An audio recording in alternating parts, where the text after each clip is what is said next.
Hello, screenwriters, and welcome to Writing for Screens, the screenwriting step-by-step project, episode 112. We are into the rewrite. My name is Glenn Gers, and I come to you every Monday through Friday, if I can make it, at 3 p.m. Pacific Standard Time Zone. And while I am here, I try to let you watch me write a script in the hopes that it will help teach you the process, a possible way for you to write your own scripts. I am trying to teach screenwriting. I put up lessons on my YouTube channel on specific topics, but nobody seems to be teaching the process, the everyday scene by scene, line by line, draft by draft work of it. Partly because it's really hard to explain that. So I thought the best way I could explain it was just let you look over my shoulder, let you share my screen, and let me talk to you as I write a sample script. It's a drama TV pilot script. Well, that's annoying.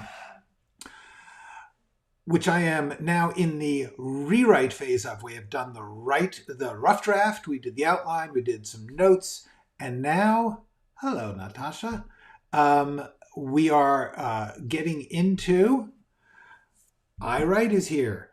We are getting into the rough draft. I'm going to go now. Hello, this is Kitschy. Great. Yes, this is Kitschy, who was looking to get in touch with Natasha and a couple others. Anybody who wants to trade scripts. If you guys have got copies of scripts that you think it would be cool for other people to read and you want to give your email to me, which you can do by going to contact me at writingforscreens.com. It'll open up an email window and you can send me an email privately. That way you don't have to put your email up here on the screen where everyone in the entire universe can see it. But if you guys do want to contact each other in a safe way, you send an email to me. If you both do that, I will check with both sides that it's okay and then trade emails. That is the deal. Hello, Phil. Good day. Are you in Australia? Or are you just Australian-ish? So here's the thing. We are going to get into the work of the rough draft, which this week, what I'm doing is taking my notes and I am putting them in the outline. So this is kind of a routine, drudgy kind of work. And I kind of feel that this is important for you guys to know. I even made a little card about it. A fair amount of screenwriting is routine and mechanical. And you should just learn to get into it and have fun with it and feel, hey, cool. I am going to just work step by step and enjoy each little piece because, yeah, sometimes it's drudgy. Sometimes you're just going through the same thing over and over. Oh, cool. New Zealand. Great. Yes, you are more than welcome, and there is nothing to be sorry about. Okay, so let's get back to this drudgery. Let's get back to the work of going from scene to scene and just making the outline a worthwhile things to do list. Because that's really the two things that I think an outline should be, the only two really, is a place to work, a place to organize your thoughts and figure out things, to take a bird's eye view of it and to also be able to work in detail scene by scene. That's what an outline should be. It is not something to show to other people. It is not an essay about your work. It is not a sales description. It is a place to work and a things to do list, a place where you can say, everything I need to do in this next draft, it's in the outline. So I can go through that scene by scene and cross stuff off. And that's how you get stuff done. So, I don't think this is important, so I'm going to do it. Okay, so you know what? We have finished this note. We are through the crime scene note at the moment. There's actually more to think about. One was, how was the body found? That's a really good one.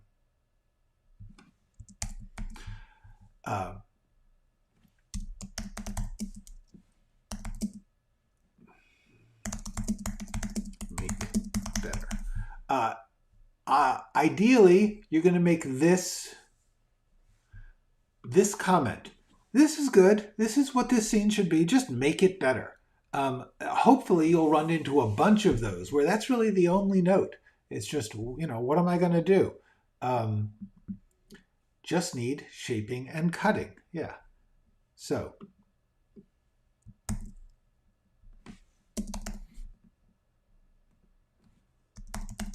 this is pretty good. Just make it better. Ideally, this is going to be something I can put into several scenes. Cool. This is pretty good. Just make it better. Man, I like seeing that. I hope you do too. I hope you get to start doing that for yourself. Just look at your stuff, and as you're going through for the rewrite, sometimes say, this is on the right track. Just make it better, make it sharper, make it faster, make it whatever it needs to be more of or less of. Okay, so this is just meet Norman at typewriter repair store. Okay, these are not things I need to know right now. I have got it. This is information I should put in his overview. Do I have the overview here? No, I don't. Overview. Rough draft notes. What the heck? Where's the overview? Did I lose that? Rough draft. Overview. Let's just take this out of there. Actually, you know what? I don't need to do that. The overview just has to get out of there. Get out of there. Okay, cool. There it is. There's the overview. Don't panic. I found it. All right. So what I have here is a little note about Norman. And you know what? It looks like, that's it. I'm just going to take this one out because there you go. And now that's done. I have found a place for a thing. That is the guy. Okay, lives in an old one-bedroom apartment. That is totally not in the typewriter store. Boom.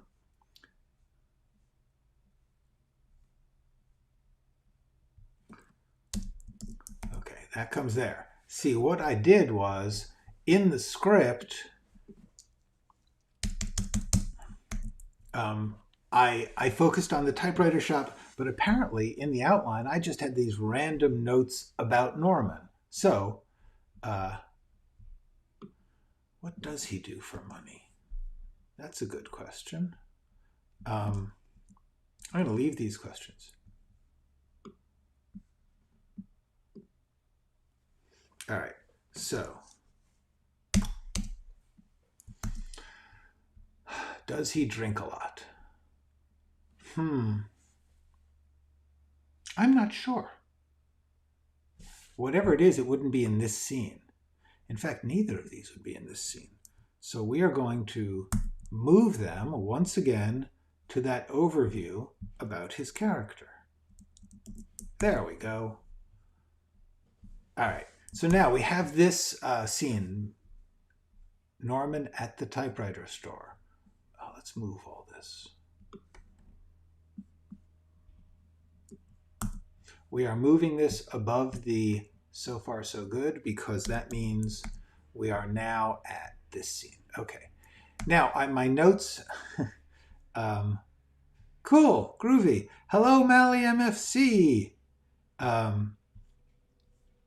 Okay, so once again, I just want to urge you to all know that a fair amount of screenwriting is routine and mechanical. And the thing you have to do is, I kind of enjoy this because every time I go through this, this process of just running through scene by scene, running through the outline, running through the script, fixing a little piece here and there, I'm making it better. I'm getting a better grasp on what it actually is, not what I thought it was going to be. Because the whole point of writing is to find out what it is you're writing that is not what you thought you were going to write. There'll be some of what you wanted to do, and then a lot that you discover in the process. And part of that process is going through it over and over and over, working one step at a time, one feeling at a time, every single thing. Practice in small steps. I'm not finding the thing I want to. Hold on here. Yeah, here it is. You go over it and over it and over it. That is the job. Sculpting for nerds. That is exactly right.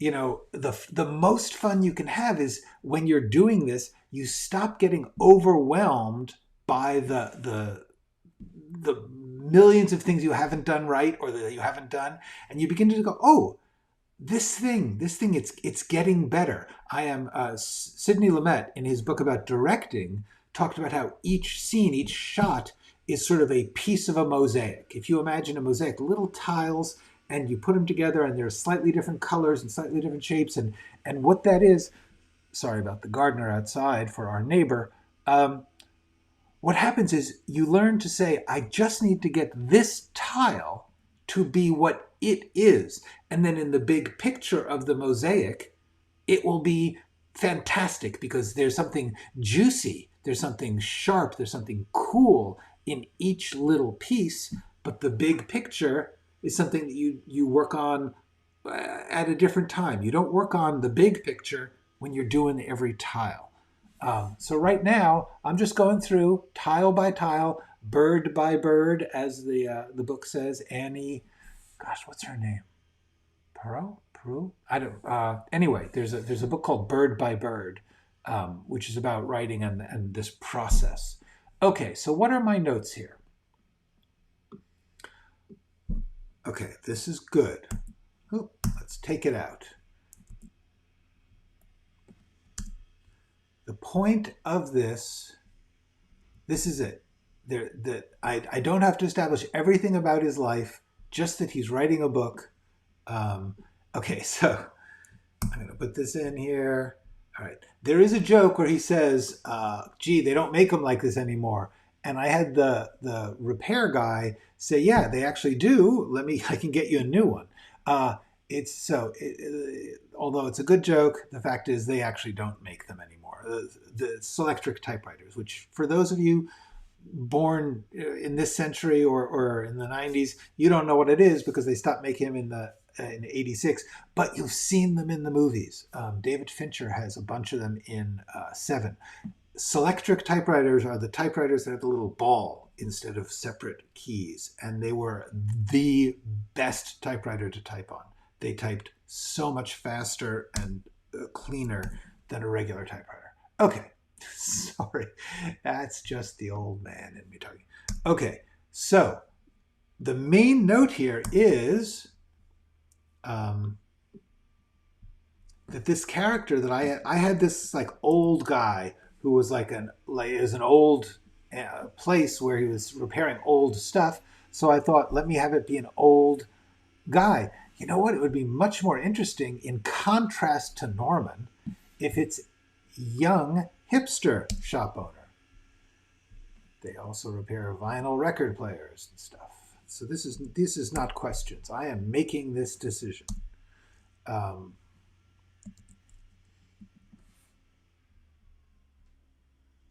right.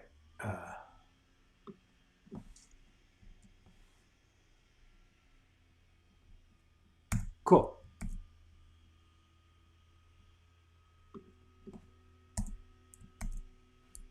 Okay, so now we've got the main note. The main note is less is more.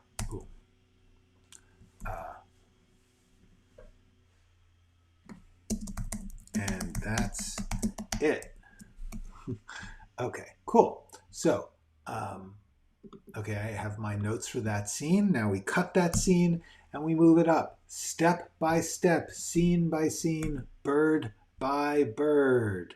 Hello, Janae. And wait a second. Yes, Janae, I have Kitschy's email if you want it. Okay, wait a second. Natasha has photography and typewriter. Of course, it's a business. I was like, you have 46 working typewriters? I was like, what? You're crazy. But you actually know it's a business. Okay. Yes, the IBM Selectric. Anyone who ever wants to type on a typewriter, I don't want to turn this into, that's the cool old way to do it. It's not. Computers are better. I will never say they won't. But if you're going to type, Selectric. Okay. So, I don't think you don't have to correct your don't have to correct typos in the chat, guys. It's okay. I figured out that YPU was you. All right. Okay. Zoom call.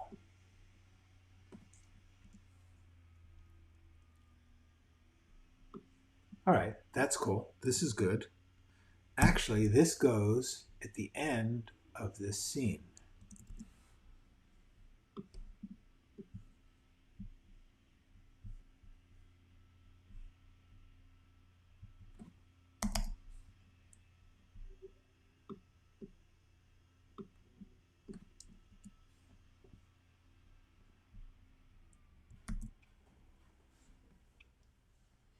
Okay, cool. That's a good idea. Yes, indeed. That's it. Good. If everyone says okay, that's good. Yeah. Yes. That is entirely right. For those of you who want to type on a typewriter, just let me point out something. For somebody who started writing screenplays on a typewriter, if you want to change something in a scene, you have to retype the whole script. So, all right.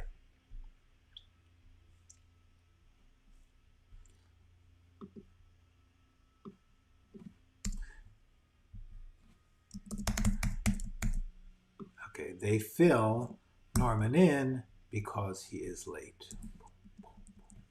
All right. I am not sure that this might happen here.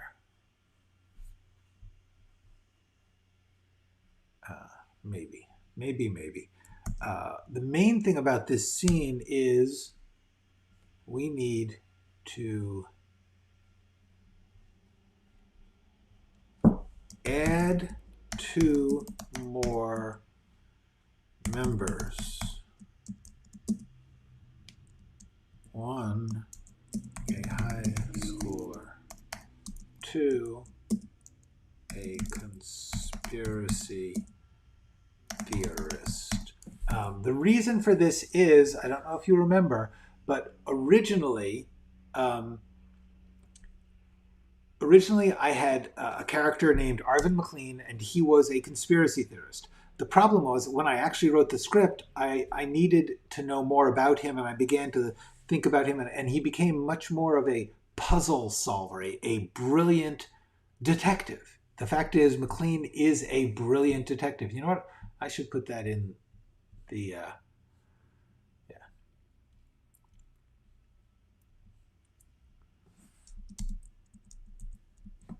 He is a brilliant detective, and he is always looking for things to solve. Okay, that is important to know about him. This sequence is basically right, so we're going to put that in there. Okay. So what I need to do is I have no young, the group is too small, and now that McLean is not a nut job conspiracy theorist, I need one of those. I don't know who that is, and I need to add a high schooler. Don't know what they're like, but I need someone who's young. I need someone who's younger than Xena.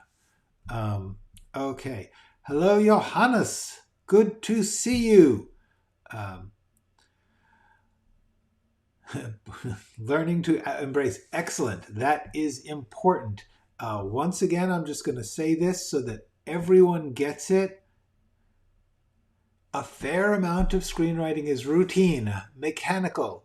Learn to enjoy it. That is today's lesson. That is today's main lesson, is that you're watching me just go bit by bit, beat by beat through this outline. Okay. And, okay, do I? Right. So this is a so far so good. Boom. Now, these are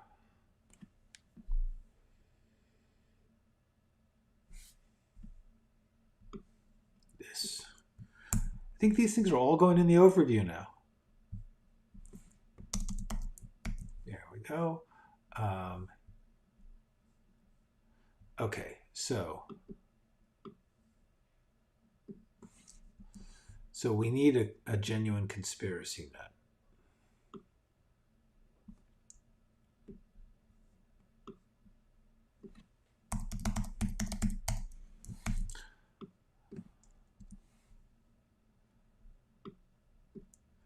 And we are going to, what I'm doing now is taking all of these pieces that,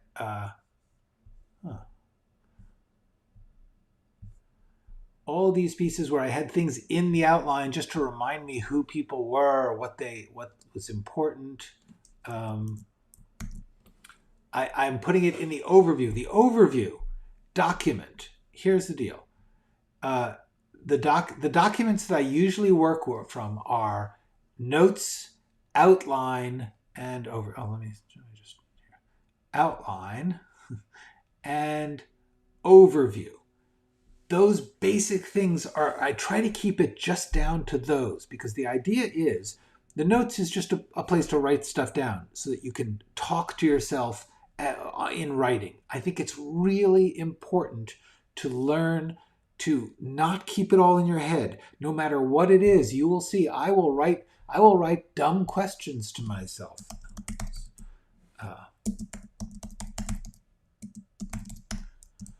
I will write like, what is this scene about? And then I will try and answer that. As much as possible, I urge you to learn to type, to get everything down, to stop keeping it in your head and get it on the paper, because sometimes just putting it into words on the page, it helps you to separate the masses of free-floating thought into discrete pieces. Discrete being not meaning careful about what they say. Discrete meaning separate. Two meanings, two spellings to that word. So the point here is, the more that you put things down in sentence form, the more that it begins to become concrete and separate from your free-floating brain and become a thing you can work on. That is the most important lesson I can teach you. Hi, Matthew. So let's get this back where it belongs. Boom. Okay. So I believe this is all. You know what? I don't think we need any of these things were things I needed to explain. We don't need them right now. Okay. They are now all just part of this. Meet the Zoom. Okay. But what we do have is a scene. Dundowski flip leaves on mission. Flips out. Scary. All right, so that there is this other scene I wrote, and we need to put notes in about that. Yes, you should definitely number them. Almost all, I mean, assuming you're working in software, number them as just number them. Just put a little thing in the corner that says the number. For instance, I don't have it up here, but yeah, number them like that. I don't know any other way to number them. That's it. Numbers starting at 1, going to 120. if for some reason you get into production, they might start calling them like A15 if they do a rewrite and the page runs over. That's way complicated stuff that you do not need to know. All you need to know is, yeah, number your pages. Although honestly, the main thing, I mean, everything gets sort of auto-numbered. Even if you didn't number them, you're going to submit your script as a PDF. And if you do that, the pages are numbered in the sense that, if you did the thumbnails, you'll see that the pages have numbers. This is the 20th page. So I would suggest, I think you should put page numbers on the document because page numbers. Most of the time, the reason that you had page numbers was if somebody printed it out and then they dropped it on the floor and the pages got out of order, they would have to put them back in order. That's why you put page numbers on. I mean, honestly, that's the point of page numbers. Okay. A couple of other questions while we're here. I found my possible ending to my script today. Yes, great. After weeks of agony, it has already started to come together in major ways. I am very glad that helped. This is actually, like, everyone should pay attention to this. Sometimes you spend weeks trying to figure something out. Very often you just work on other stuff until it comes to you. It takes a long time sometimes to solve a problem. I am happy to hear, Johannes, that has worked. That is great. Okay.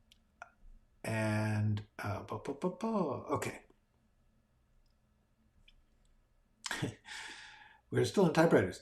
The sound and feel of a typewriter is awesome. Yes, it is, especially this electric. It was just like, boom.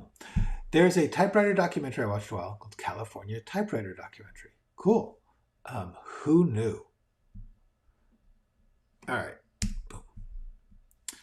So I have notes on this. I'm going back to work because that's what I'm here for. See. Okay.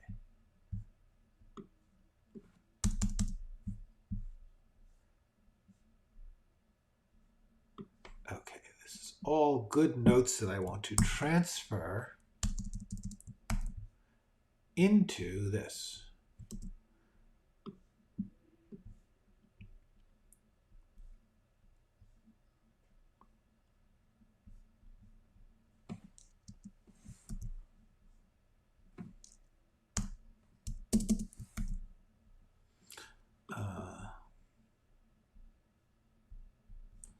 This is something I need to think about. Boom.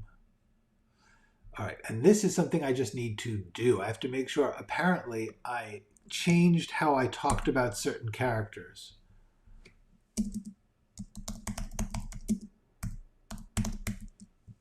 And so this is just a bit of advice for myself to go through the script. You know what? Actually, I'm going to take this. I'm going to put it all the way at the top of the document. I have general notes, and that's a general note. Okay. Back here.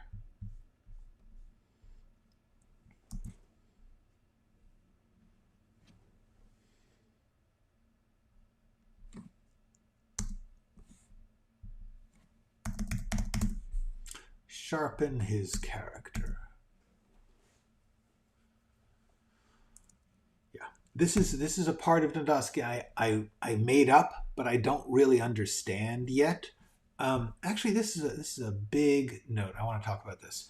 One of the biggest problems when you are writing a pilot for a series is that, especially if it's going to be a limited series, is that the way you understand characters partly is by how they end or what happens to them in the course of their journey. But if you're just writing the pilot, you may not have figured that out yet. So the secret to really writing a pilot for a limited series is you kind of have to plot out the whole damn series, roughly at least. That is why here in my documents, I've got a series outline, which will just become a document which describes the series. That's something we'll talk about once the script is in better shape.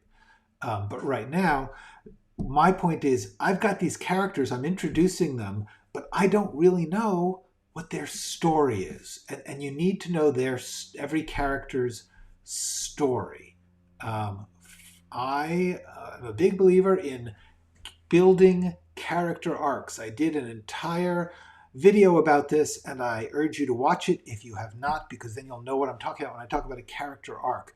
Every character in a script, they're living their own life. They don't know they're a character in the script. They're not operating out of the need to do whatever your script needs them to do. They have to have their own story.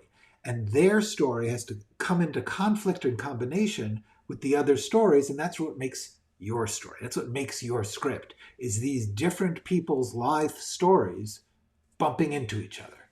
So the problem with a pilot is that I haven't plotted that all out yet. I try to answer these 6 essential questions. That's another video I did. Let me see if I've got the 6 questions here. Where is that?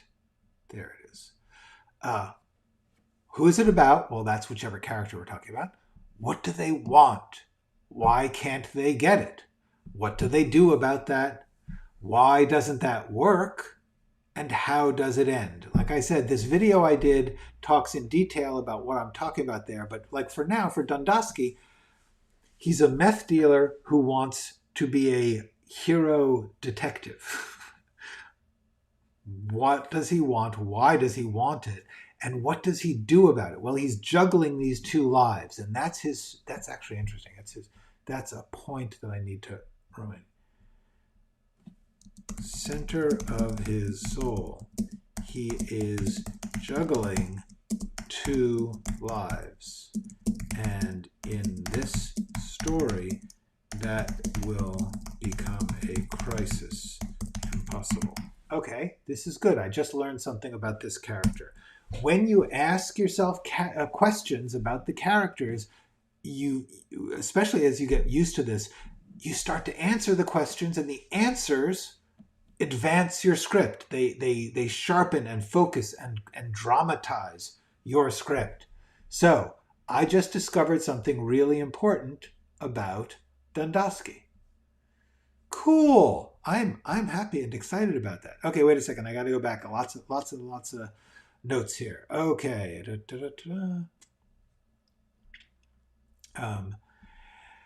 Is it better to have an ending first before you write a screenplay? Yes, I say yes. And I can talk about why in a couple of places. There's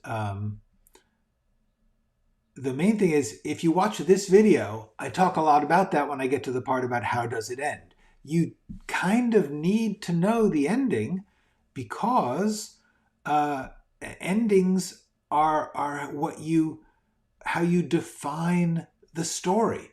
I mean, the ending, like, let's put it this way.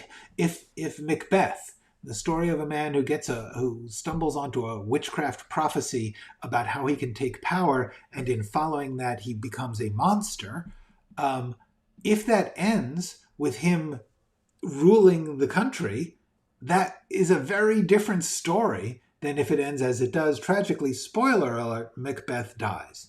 And he dies because of all the violence he has done.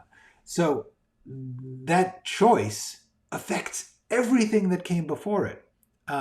If you don't know the ending when you are writing your script, be prepared to have to go back and rethink stuff that you wrote as you go. Now, there are people who can kind of keep the whole thing in their head, and they get it and they know for whatever reason. Sure, if you can do that, but then you know the ending. You're figuring it out as you go along, but somewhere in there you have either decided to follow a certain tradition, or you have in your mind an ending, but you need an end. A story doesn't exist until it ends. Until then, it's an incomplete. It's not a story. It's a narrative that is unfinished.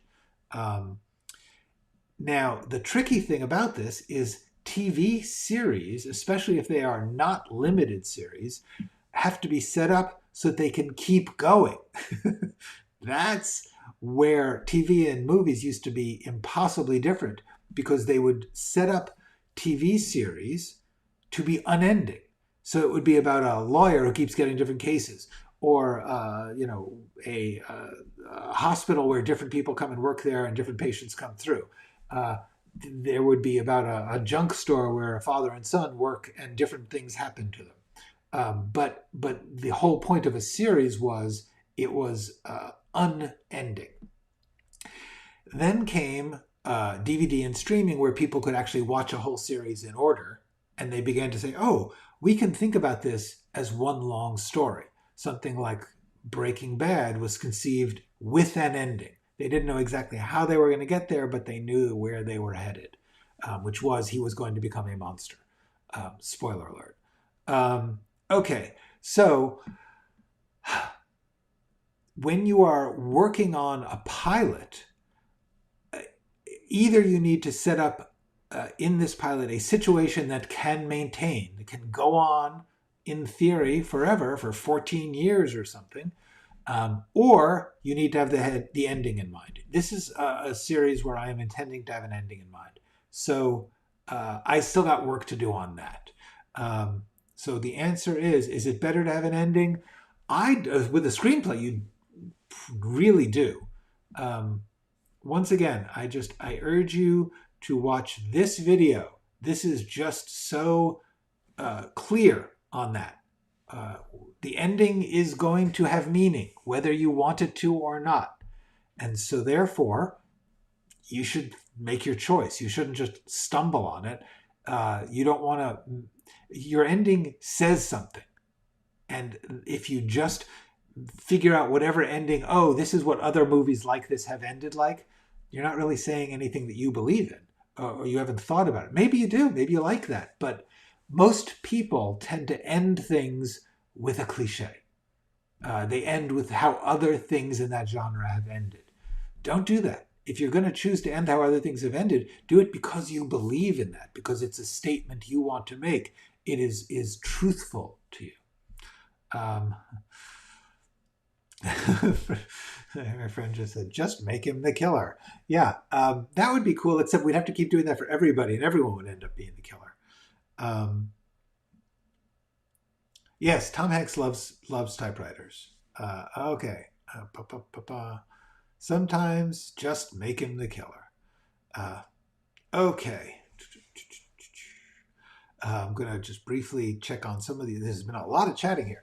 Thinking about switching over to comic graphic novel format because I think it'll be easier to get ideas out of my head. Great. Do that. That is phenomenal. For one thing, although comic graphic novels format is not free to do, you're going to have to find an artist if you want to get it done yourself. But it's much more doable than a movie. Movies cost way too much. All right. Hi, Maria. Good to see you. Yes, the 6 essential questions cannot be emphasized enough. Okay. Yes, I urge everyone to look into graphic novels, look into regular novels, look into radio plays and podcasts and theater. Does it have to be a script? Is a really important question. Does it have to be a script that people are going to have to make a movie or show out of? Is there another form you can do? I am working on a full video about this one question, to do everything I can, frankly, to discourage people from writing in the script form. There's just better ways. Everything I'm talking about here works just as well if you're writing a radio play or a novel. This outline form and the writing process is the same thing. It's all the same deal. So, okay. Yes, Will Eisner's books. Also a guy named Scott McCloud. I think I have that already. Let me see.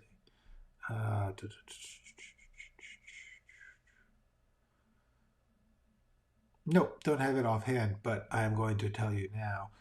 If you are interested,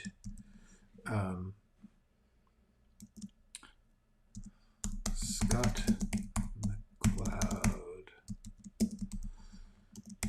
Understanding Comics. I think that's the title.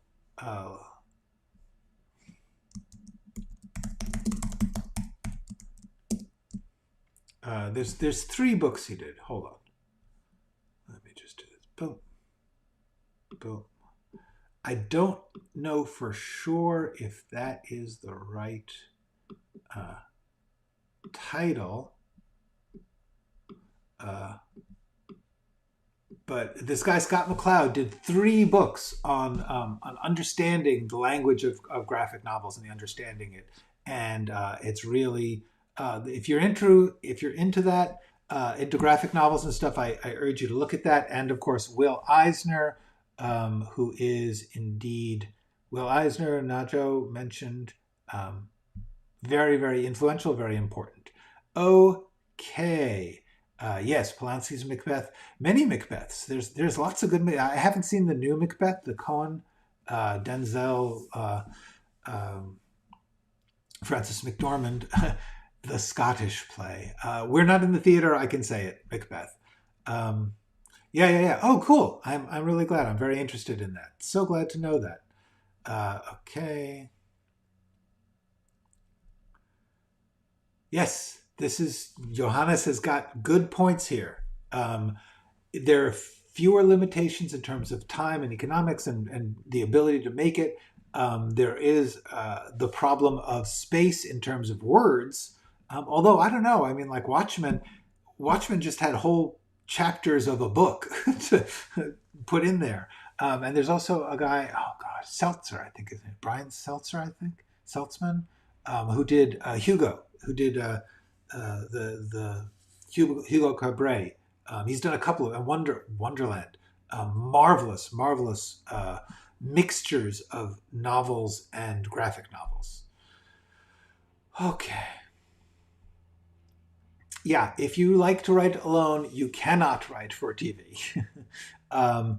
With an ongoing TV show, not only do you not have that, but you're not allowed to decide it by yourself. Other people sit there in a room and bosses over you and they all tell you what to write.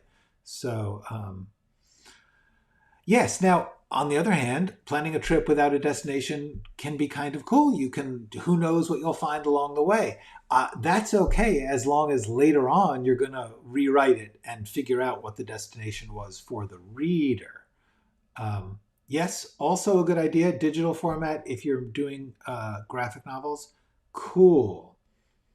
Okay. I'm sorry, I'm way behind. A writer's room is way different. Collaborating is not for everyone. Oh, there it is. Yes. Okay. Yeah. Scott McCloud, he's really, really good on this topic. Yes. Cool. Okay.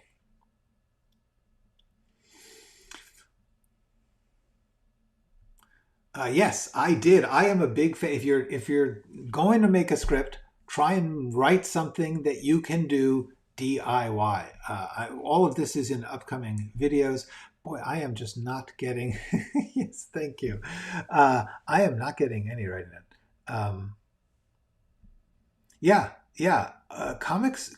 There's a whole other massive learning curve to learning to. But the cool thing is the language of comics has opened up to even really crudely drawn. You know, if you're not a great artist, you can still do comics, and that's cool. Writing and rewriting the outline is 90% of the work. I think that is true. Maybe 75, but still. Speaking of which, I'm going to get back to mine. All right, so.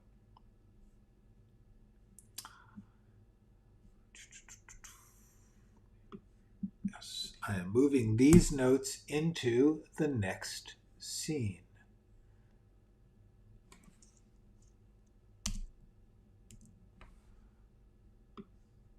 These things do not belong.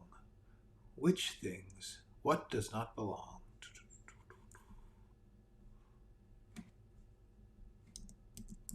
All right. Okay, so my notes here are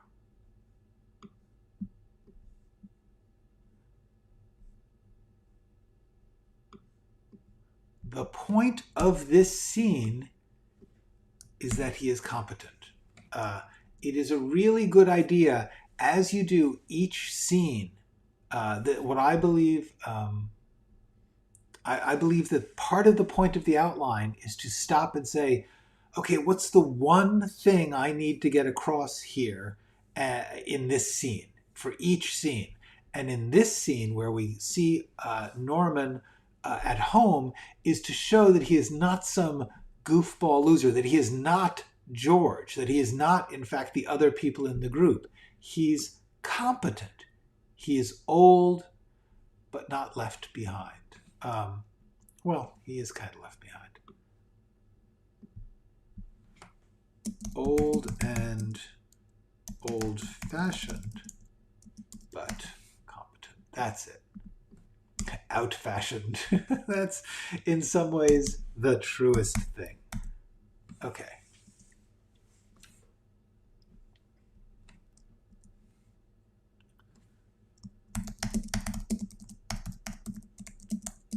Focus on him not getting through. Okay. This is the important thing. All right. Now, you guys are watching me work, and I know that sounds like what you signed on to, but I'm always conscious when I get really absorbed in what I'm doing that I am leaving you behind or ignoring you. I can only tell you that this is the job. This is what you got to do. I'm going through it scene by scene, and I'm trying to just focus so that next time I go through it, because you have to go through it over and over again, I will have a better sense of looking at this. I'm going to take this outline and then I'm going to reread the script again, and I'm going to start to rewrite it. And when I do, I need to have a reason. I need to have an objective in each scene. Okay. Cool. Yay. Yeah. That's something else. I also really like the art style of that. Yes, Brubaker. I've read some Brubaker comics, and they are cool. Yes, that is well, and as we have seen from Arcane, when things go far enough, your cutscenes become a whole movie. Anyway, let's see. Okay, so. We are, I think I can get, let me see what my next note is. I don't even know what a motion comic is. Wow. That's interesting.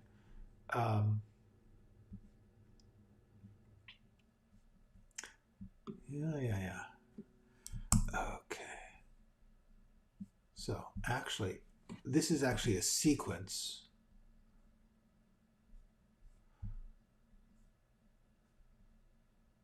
Oh, add ignores. I'm going to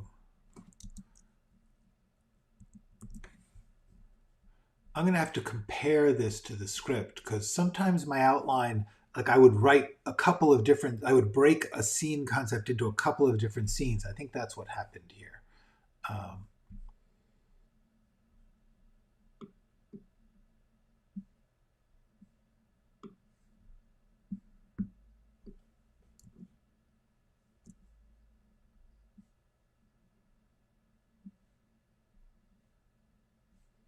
Yeah.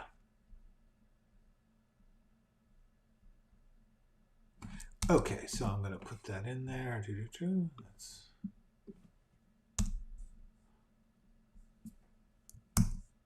put this in here. Turn this into the line. Okay.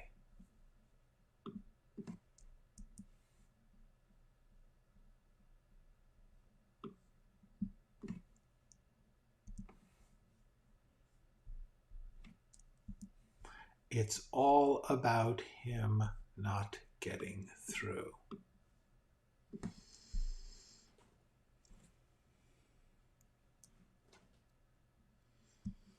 Not about research.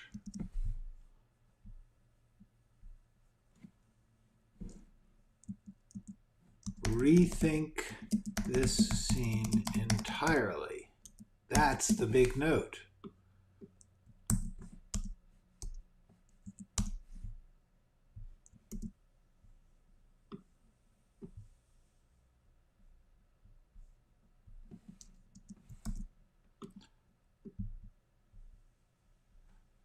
And this is yeah, I think he's got a, okay, cool.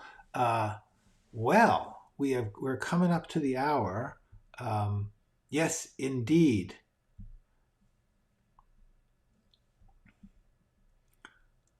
Yeah, that makes sense. When I heard the name of it, I figured that, yeah, yeah, cool. Boop, boop, boop. Interesting. All right. Things you know, there's just, and that actually is like a literally new art forms happening right now. There are so many ways that you can tell a story, that if you're into storytelling and you're into narrative and world building and characters and all the things that are in a script, there's lots of other ways to do it now. You can make, you can do like a mixture of a novel and photographs. You can do an animation with voiceover. There's so many ways. There's narrative podcasts where you can do anything that you can imagine with the sound and the drama between the people. There are many, many, many ways to tell a story that do not require you to go begging some producers and production companies to give you tens of millions of dollars. There's just a lot of good ways to do this that don't bring you face to face with the most competitive, insane, ridiculous business in the world. So I just urge you to think of your story as something that might open up in other art forms. Okay. That's really cool. See, you know, I think people should explore all of it. Yes, that is a narrated graphic art film is just the kind of thing. Yeah, yeah, yeah. Cool, cool, cool, cool. Stop motion is different. Stop motion, that is time consuming, but you know what? You rule the world. You can do whatever you want. If you've got the mind and the personality for stop motion, pretty amazing. Okay, you know, I think we're going to stop now. I will not be here tomorrow. I have got some home things that I got to take care of, which require me to be out at 2:30, so I will not be here at 3. I will be here Thursday, where we will continue this inspired drudgery. That is the what we're going to be doing probably this week and probably even next week, getting this outline to tell me the story. That's the thing. In the meantime, you should go write something.